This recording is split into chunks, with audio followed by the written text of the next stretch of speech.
So maybe you can give us some insights as to what's the framework, how do you see the world? How do you track performance for mobile? Yeah, I think that it's most important at a very fundamental level to look at performance from a user-centric perspective. The question really is, what is the experience that your users are having? And the performance is incredibly important, but only to the extent that it impacts that. So what you want to do is figure out where are the performance issues that are causing frustration for your users.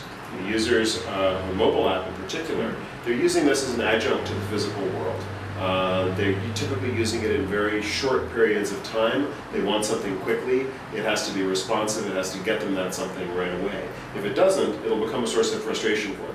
Okay. And if an app is frustrating, then a user is going to stop using it. Yeah. And as we know in mobile, you really only have one or two chances to gain somebody's attention and to make them like you.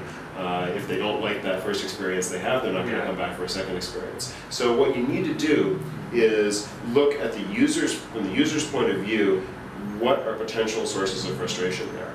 And a way that I've often done this, a quantifiable way that lets me take action from it, is to have a performance goal, a metric for how responsive you want your app to be to a particular action from the user, and then to quantify the time in excess of that users are experiencing. And when you aggregate that all together, that gives you a nice little chart of the most frustrating parts of your application, and that's where you then focus your development effort to figure out, okay, what are the components of that frustration?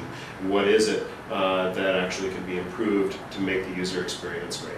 And have you been able to capture this kind of information from your live users without, ironically hurting the performance? Like, has that worked out well for you? Right. There's always a little bit of that Heisenberg principle with performance monitoring. If you measure it at a sufficiently coarse granularity, then any overhead from measurement should be negligible. Where sometimes people get into trouble is if they start instrumenting the inner loop somewhere, and that can certainly cause problems. But it's true also that you need to make sure that, for example, the way that you're sending data back to a server is architected such that it's not blocking anything else happening. Some basic things like that, and some infrastructure that historically people needed to build themselves. Now you can do increasingly with tools that are custom built for mobile, which help take a lot of the engineering efforts out of that. Okay, great.